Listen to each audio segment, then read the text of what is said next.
took me 50 plus years to realize that most people don't fail because they don't have enough money, but most people fail because they mismanage the money that they have. And anything that you mismanage, you will eventually lose. So, whether you're 25, 35, 45, or 55, if you are serious about making sure that you're okay when it comes to money, you need to buckle down and make sure you are managing that money appropriately. So, if this resonates with you, hit the like button, subscribe to the channel, because we got some tips to get us out of this money trap that many of us find ourselves in as we get closer to retirement when things should be more comfortable. So, this isn't about making more money. Now, you guys know that making money is what I like to do. I come up with all sorts of streams of income to make additional money.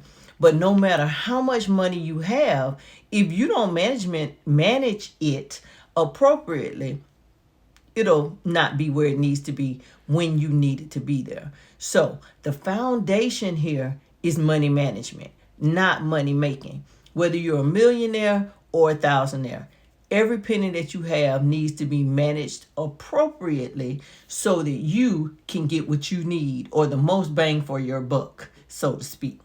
So, high income earners can be broke too because they aren't managing their money appropriately. So, this is not about how much money you make, it's about how you manage your money and what you need to do.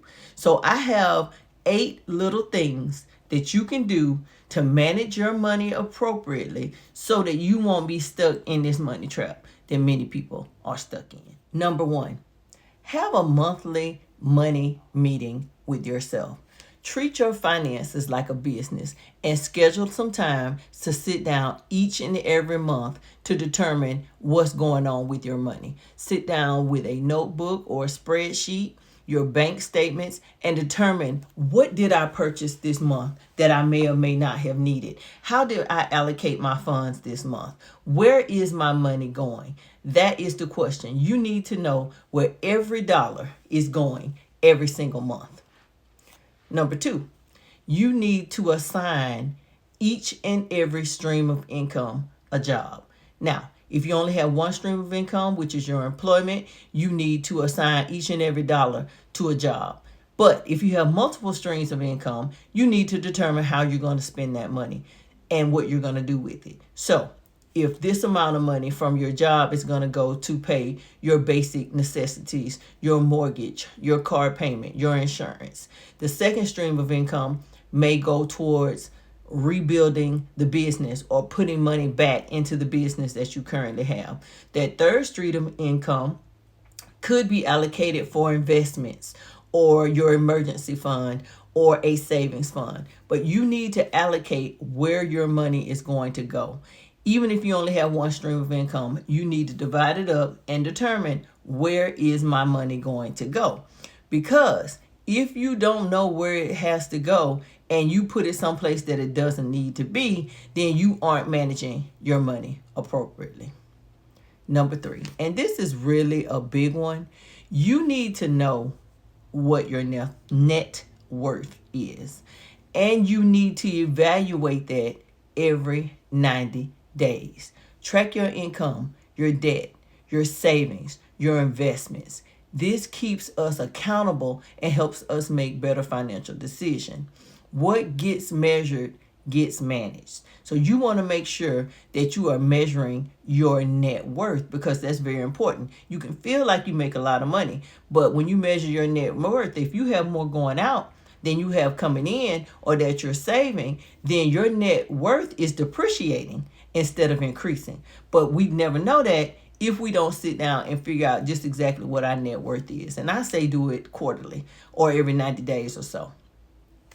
Number 4, you need to be disciplined with how you spend your money. And automation is a tool to help you be financially discipline. You can automate savings, so you know that when you get paid, a certain amount of money is going into your savings account. I set that up the day I started working at the company that I work for now, and each and every pay period, a certain amount of money goes to just my regular savings account. You can automate any investments, so you can set up automatic drafts or automatic transfers. And I'm not saying allow another financial institution or a company to automate for you. You can automate from yourself, simply from your banking app with your phone. Determine how much money at specific periods of time goes where. That's all you have to do. You can cancel it at any time. You can make changes to it. You can increase it. You can decrease it, whatever you need to do. And you can do it from your phone. You don't have to involve anybody else, so you know what's going out of your account. But automation helps. If you wait to see what's left over to see what you're going to invest, chances are a lot of times there won't be anything left. So go ahead and automate those things. If too much comes out, or if you need to make changes, feel free to do it simply from your mobile banking app. It is not a big deal. Number 5, and this is really, really important. You have got to build that emergency fund. You need to save at least 3 months of expenses to protect yourself from unexpected life events. Now, 3 months of expenses won't go a long way if you're going to need to tap into that money for a full 3 months. But if it's an emergency fund, if you have a flat tire, or if your air conditioning goes out, or if you have some emergency, you will have money set aside to cover that, and you don't have to dip into those places that you have money already allocated. You have those funds set aside, and that is the first step. Building an emergency fund. And I would say, Dave Ramsey back in the day, he said you need to have at least $1,000 saved in an emergency fund. I say with the cost of living right now and the way things are going, you need to have at least $3,000 saved in case of an emergency, and try to only touch it in cases of emergency. Number 6, you need to learn to say no with your money. And that means no to you as well. You need to say no. If you don't have money set aside for your emergency fund, for your monthly expenses, for everything that you need, you don't need to be making purchases of anything else. You don't need to be ordering from Shein or Temu or the TikTok shop. Most of that stuff we absolutely don't need. Like I told you guys previously, before I did the Great Purge, when my son moved, I took over his closet, and I have 2 large closets in my own bedroom. Nobody needs that many clothes. I'm not going anywhere. You guys have seen enough of my videos to know that for me, it is typically a V-neck tee of some sort, and that's about the extent of it. Like, I have to purchase things when things come up, but I am not one to be in the store shopping all the time, and I am staying off of those apps. Heck, typically for me, I purchase something from Shein or Fashion Nova or someplace like that. It don't fit like I want it to anyway. So it's an absolute waste of money.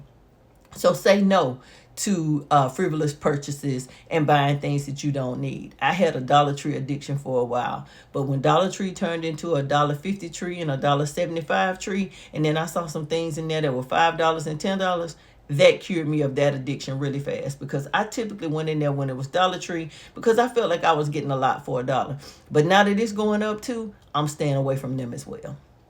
Number 7, plan for predictable annual expenses. Christmas comes the same time every year. Back to school starts the same time every year. You have these grandkids' birthdays and all these things the same time every year.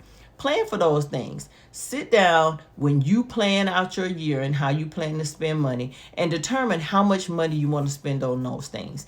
An annual vacation, whatever you do every single year, sit down, try to figure out how much you plan to spend on those things, and then divide it by 12. Set that money aside, and as those things come up, you already have the funds allocated for it. Surprises are only surprises when you don't plan for it. So plan for those annual expenses. You know you're going to spend money on Christmas every year. Decide how much you're going to spend this year and save for it, so you don't end up having to pull that money from someplace else. Number 8, allocate or audit your circle of influence. Audit your circle of influence. You need to surround yourself with people that respect money and make wise financial decisions. Your financial habits often mirror the people that you hang around or that you spend time with. Now, many of you know I just got back from a trip from Jamaica. I went with my sister and with our bestie from college, my kid's godmother. Sarita turned 55, so we went to Jamaica. Now, we planned this a year ago, and we spent money for it. Sarita and Kim are both married, so that means that they have a two-person income, and they both make significantly more money than I do. My sister is a manager with the power company in the state of Mississippi. My bestie is the director of simulation in the Department of Nursing down in Central Florida. So they make a considerable amount of money more than I do. And they have husbands that do really well. So they aren't paying everything by themselves. So I have to be mindful when I'm hanging out with them how much money I can spend. Because if I run out, then it's all on me. I don't have a husband I can depend on. I do have multiple streams of income, and I am doing lots of things, but I can't spend the way they spend. Now, they my girls, and I love them to pieces, and I went on this birthday trip with them, but they both make several trips out of the country and in various places 4, 5, 6 times a year. Sarita just got back from Paris and Spain. Kim has been to Chicago multiple times. She has been to Atlanta 3 and 4 times a month. She travels a lot. And there was a time when I was working towards seeing all 50 states not long after COVID, that when she had a conference or something she had to go to, I was a tag along. All I had to do was purchase a plane ticket. I could stay in the hotel room with her. I, didn't have to spend a lot of money on food. I typically participated in many other things that they did. But that got expensive for me because I wasn't doing it on the company dime. So that plane ticket, that was being charged to my American Express. Any food that I was purchasing, that was coming out of my pocket. Any place that we went to or things that we did. Many times we would go to places and we catch a NFL game or we would catch an NBA game. It was all about building experiences, but I had to figure out that money is coming out of my pocket and I can't go every time. My sister is very generous, and many times I don't have to spend all of the money on my own because she knows my financial situation. She knows my situation altogether. But at the same time, I have to be responsible and manage my money appropriately. So I can't just be jumping on planes because plane tickets, I don't care how you chop it up, it's going to be $200 or $300. And then they're going to need another $100 to check your bags. And then it's going to be this and then it's going to be that. So you have to be mindful of your spending and your circle of influence. I can't sit and say because Sarita and Kim are going, I'm going too, because I don't have the financial wherewithal that they have. And I have to know that and understand that about me. So, quick recap of what you need to be doing in order to make sure that you are managing your money appropriately. Sit down and have a monthly meeting with yourself. Assign every dollar to a task. Check your net worth every 90 days. Automate in places where you can. Build on that emergency fund and only use it for emergencies. Learn to say no to the things that you don't need to purchase, regular everyday things. I could swipe all day long for foolishness and half of it I won't even use. I know you guys heard me mention my apothecary. Now I have more herbs than I know what to do with. I got so many herbs that I have to check in and see what it is that I bought the herb for because I tend to overdo it. And when you swipey, you will tend to overdo it. So learn to say no with your money and don't get carried away. Plan for predictable annual expenses and align yourself and surround yourself with people that make sound financial decisions the way you want to make sound financial decisions.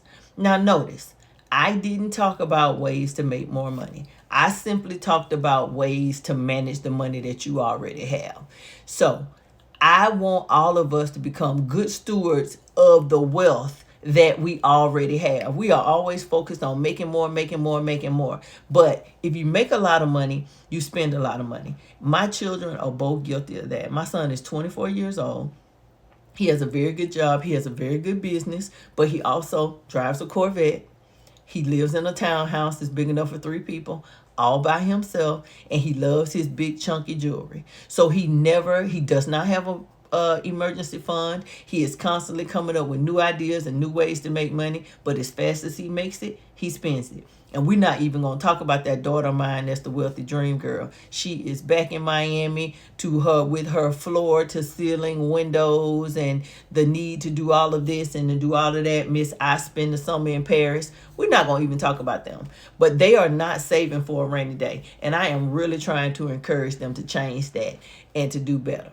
So I want each and every one of you guys to drop a comment below and tell me which one of these 8 things that you're going to work on to make sure that your money is working for you. And if you found any of this helpful, like the video, subscribe to the channel, and share it to somebody or with somebody that is serious about getting their money in order. And we are building this wealth the season way. We are doing things the way we need to do it. And we're getting to a stage where the hustle and the grind are over. So instead of coming up with all these different ways to make money and wear ourselves out, we're going to learn how to manage the money that we've already been blessed with. We're going to be good stewards of what we have, and we're going to turn that into what we need. So until the next time, the season lady is signing out. I hope each and every one of you have a absolutely magnificent, fantastic day. And let's get our money in order. Till next time, toodles.